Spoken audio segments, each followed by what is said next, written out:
অনেক বছর আগে অযোধ্যা নগরীতে রাজা দশরথের রাজত্ব ছিল।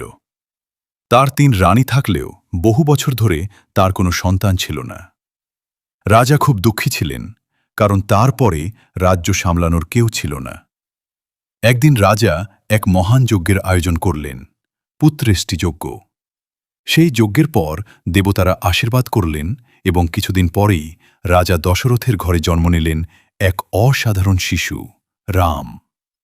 এই শুভ দিনটি ছিল চৈত্র মাসের শুক্লপক্ষের নবমী তিথি, তাই এই দিনটি পরে রাম নবমী নামে পরিচিত হয়। রাম বড় হয়ে শুধু একজন রাজপুত্রই হননি, তিনি ছিলেন সত্য, ধর্ম আর ন্যায়ের প্রতীক। তিনি সবসময় অন্যায়ের বিরুদ্ধে দাঁড়াতেন, সবার মঙ্গল চাইতেন।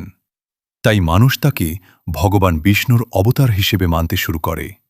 এই কারণেই প্রতি বছর রাম নবমী পালিত হয়, ভগবান রামের জন্মদিন হিসেবে এবং তার আদর্শ জীবন থেকে শিক্ষা নেওয়ার জন্য।